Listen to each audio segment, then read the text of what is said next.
So there I was, flying down West Ocean View Avenue in complete shock.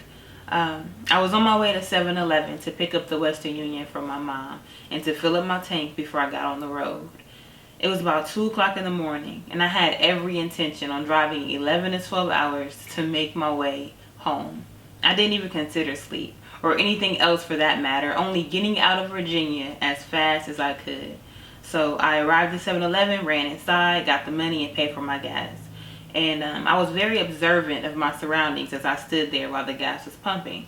So I did a double take at the man that was coming out of the door of the gas station, because I realized that I saw and spoke with him earlier in the day. As he came out the door and walked towards his car, he just stared at me the entire time with a smirk on his face. And it was the same cold, dark stare that old boy gave. I became instantly afraid. Earlier in the day, he and I were in the same neighborhood. He randomly walked up to me and began asking random questions about school, where I was from, my name, and yada, yada, yada. I remember being in the moment while talking to him and thinking to myself, like, where in the world did he come from? Because it seemed like he just appeared out of thin air.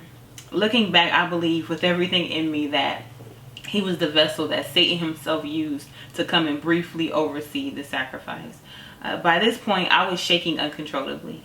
I removed the nozzle from the tank and jumped into the car to speed off. As soon as I did, the man's black car with tinted windows did the same exact thing and followed after me. So I made a quick few turns to see if I was really being followed. And surely enough, I was. It is only by the grace of God that I didn't panic. But my mom was still on speakerphone, so I said, "Mommy, someone is following me. Write down the license plate number just in case, and then I'm gonna try to lose them." She was frantic, and of course I'm saying it a lot more calm than what I would have been then. But she wrote the numbers down, she said, and I just sped away while he chased me for about 5 or 6 miles. I made turn after turn after turn and drove well above the speed limit until he finally went into the opposite direction, like 4 or 5 minutes later. So I was relieved, but very confused. So eventually I made my way to the highway, as I thought to myself that the man that was following me must have been one of old boy's friends that he sent to find me. He tried but couldn't keep up, so now I can finally get on the road towards Columbus. But this is so far from the truth.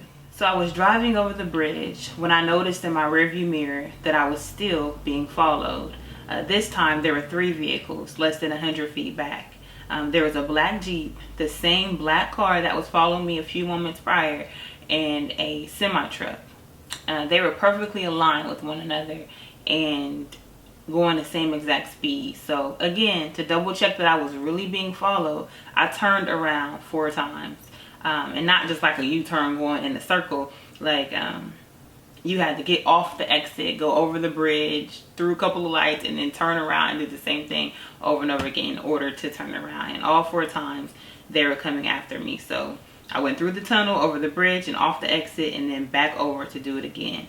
And then if that wasn't scary enough that they were following me the whole time, each time that I passed the 2 lampposts that were on the sides of the bridge, the lights went out. Like right when my car aligned with them, the lights went out and it became pitch black behind me. So like I said, I had never experienced fear before in my entire life. But this night alone was enough to make up for a lifetime. So after I turned around for the 4th time, I decided to pull over to the side of the road to see if I could see who they were when they passed me. Soon after I stopped, they all passed by. They were still driving at the same exact speed while perfectly aligned with one another. I was terrified, but as they passed, I rolled down my window to look out. And each vehicle had pitch black tint and I couldn't see a thing. So I just looked out the window, and as they rolled by, I just kind of like stared to see if I could see anyone in there, but I couldn't. So I let them drive by, and then I just sat there for a few minutes and tried to think things through, you know, as I gave my mom an update, let her know that this is who was following me. I was like telling her, trying to get license plates. I couldn't really see that much because it was raining, it was dark, but I was trying to get their license plate numbers, and she was writing them down. And then as I was talking to her, just like giving her the update, my phone began to die. So I was just like, "Mom, I'm going to Walmart to get a car charger. I'm gonna pull off now." I had sat there for like, 2 or 3 minutes just trying to get myself together. So I pulled off, and then to no surprise, after I got about a mile or so down the road, the car, the Jeep, and the semi-truck were all parked in the emergency lane waiting for me. As I rode by them, they came and followed behind. Sorry, I just, hallelujah. I just thank God for his protection. So as I rode by them, they came back and, followed me again, got back behind me. And I watched them through my rearview mirror as I sped my way to Walmart. And when I pulled up, I parked like right at the door. And I don't mean the closest parking spot like to the building, the closest one that you can get. I mean, when my foot left my car, it landed inside the Walmart door. Like, that's how close I was. And I just got out the car and then I just ran in yelling. Like, there's a security guard who stood near the door. So I yelled, "Sir, you've got to help me." As if Walmart security was in the business of saving lives. But I was like, they're following me. I don't know who they are, but they want to kill me. Like, please just watch my car. They might do something to my car. I just got to get a charger. And by the time I said the last word of my sentence, I realized that the security guard was in the same stance that old boy was when I left him. Like, literally, arms hanging outside from his body. His eyes are open, as wide as they can go, black as marbles, no white around his pupils, and his head was slightly cocked to the side. And then he spoke in the same exact voice that old boy spoke in, and he responded, "Then why did you park it there?" At this point, my jaw just dropped, and I just ran. I didn't know what was going on, but I just sprinted to the electronics section, found the chargers, and scrambled through them to find one for an Evo. When I looked up, I noticed that an female employee, was just watching me. So I looked up at her, and she was just like, "We don't have that charger." Her voice was normal. She wasn't like, she was normal, but she was just like, "We don't have that charger." And I just continued to search as I cried out and said, "Ma'am, I didn't even tell you what kind of phone that I have." However, she was right. Each section of chargers were fully stocked and available, except for one row that didn't have any at all, the kind that I needed. So when I looked back up, I noticed that the woman was gone, and now there was a man who stood there watching me from afar. The only people that I saw in the store were the security guard, a female employee, and now this man.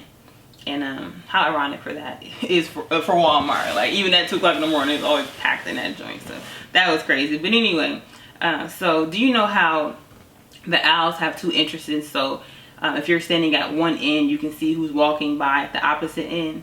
Well, as I ran towards the front, towards my car on one side of the aisle, the man who was watching me was running on the opposite side of the aisle. So it was just imagine that. We started at the beginning and I'm running all the way to the end. Every time we get to the opening, I'm looking to see if he's still watching me, and he's doing the same thing. Just running towards the end of the store, and well, the front of the store, I should say. And then once I got to the end of the aisles, he was just gone. I don't know if he just stopped walking. I don't know if I don't know what happened. He was just gone. He wasn't running with me anymore. So I got to the car and just sped off. So my mom was still on speakerphone. So I pulled out of the lot, but as soon as I did and got to the street, guess who was back behind me? All 3 of them, the black car, the Jeep, and the semi truck. So I just got on the freeway and headed towards Ohio. While I told my mom that I'll see her in the morning. I assured her that even though I wouldn't have a phone for directions, I'd just make it home as soon as possible. She was just like, "Juanita, no baby, just go get a hotel and leave in the morning," she insisted. But I declined, and a few moments later, I reached a fork in the road. I could have kept going left towards Ohio or right towards the airport. Obviously, my plan was to keep going left, but at that moment, God said, "You're going to fly home, go to the airport." At that time, I didn't know that the words that were in my head were coming from God, but it was very clear. So I went towards the airport and I said, "Mom, you have to book me a plane ticket. I'm going to fly home instead." At this point, she was still very much concerned, but a little frustration began to show, because she responded, "What? I just sent you $300 so that you can drive home. You just filled up your tank, said that you was on your way home. Now you're talking about flying?" And then she calmed down. She's like, "Baby, just get on the road and drive 3 hours to Maryland, stay with family there, and finish your drive in the morning." I said, "Mom, I'm on my way to the airport. Book my ticket, okay? I will spend everything later, but right now, if you want me to live, you really just need to book that ticket." So I'm on my way to the airport. I just was, I knew that I was told to go to the airport, so I didn't know all the technicalities, but God worked it out, My mom, of course, wanted to do what she needed to do to get her baby girl home. And I believe God had to soften her heart a little bit, because she probably would have been thinking like, "This girl crazy." But anyway, so a couple minutes later, she said, Your flight leaves at 6 a.m. Juanita. So that was that. So once I exited towards the airport, they stopped following me. But now I was lost and my phone was too dead to pull up the navigation. So I decided to stop at the nearest 7-Eleven to see if they would allow me to charge my phone for a few minutes so that I can get the directions. So I pulled up to the 7-Eleven, got out, and I was like very, like I said, quick to observe my surroundings, of course. So there was a man in a blue uniform on the right hand side of the store on his knees going through a box. And then there was an Asian woman behind the counter, and there was another man walking outside of a door on the left hand side of the store. I'll show the importance of these details shortly, but I walked in, spotted an outlet, and headed over. As I spoke to the woman behind the counter, I said, "Ma'am, someone is chasing me. I'm just trying to get home, but my phone is dead and I need directions from it. May I please just plug my phone in for a few minutes?" The lady just began yelling at me. She said, "No, get out of here. You cannot use our electricity. Out, out." And she was behind the counter, so by the time she started yelling, my phone was already plugged in. So I stood in front of it and tried to plead with her. I said, "Ma'am, someone is trying to kill me, please. All I need is 2 minutes to get my navigation up to see where I gotta go, and I'll be out of here." I said, "Maybe if you ask your manager, they won't mind." She then ran from behind the counter as she screamed, "I am manager, get out, get out." And then she yanked the phone out of the wall. So I heard and grabbed it from her, and I was just like, "What is wrong with you?" And as I was walking, towards the door, and my mom, she was still on speakerphone the whole time, so she was just yelling like, "Juanita, just go, get out of there, get out of there." So anyways, in this part of Virginia, there was like literally a 7-Eleven on just about every single corner. So the plan now was just to go to the next one and try again. I could barely believe what took place at the next one. When I pulled up to the next 7-Eleven, there were literally the same exact people in place. At this point, I literally, God is my witness, pinched myself in hopes of waking up. There was the same guy in a blue uniform on his knees opening a box, the same Asian woman behind the counter, and then the same man walking out the left-hand side door of the building, the 7-Eleven. And they all had the same look in their eyes as old boy did, with no white around their pupils. So I zoomed off so quickly, I'm surprised that my tires didn't fly off. By now, I thought, forget it. I was just driving until I find this airport. It is only by the provision of God that my phone didn't die, because usually as soon as the phone started to beep, it would shut down like minutes later, and it had been over an hour. So I made my way to a stoplight finally, and as I sat there, the black Jeep from earlier sped up next to me. First next to me, then it stopped, but I assumed that they stopped and looked into my car, but their windows were so dark you couldn't see. So I just look up, and then all of a sudden he just started driving circles around me, like 3 or 4 times, just driving in a circle. So the light was still red, but obviously I just sped through at this point. And he didn't follow. He drove circles around me, and then by the time he got back around this way, I sped through, and he didn't chase after. And then by that point, I saw signs that read terminal, and I thought like I made it. The Jeep didn't follow. I found the closest space to the entrance, once I got towards further into the airport parking lot, and grabbed my purse and sprinted to the door.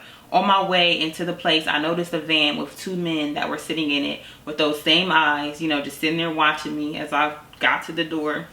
And I just remember thinking, like, what is happening? But I expected that once I got inside, everything would be okay. I assumed that I would be safe because it was a big place with a lot of people and no one could get me here, right? Wrong. I walked in to find that there were only 3 people: a janitor, a woman in a military uniform, and the woman that worked in Starbucks. The night only got more interesting, to say the least.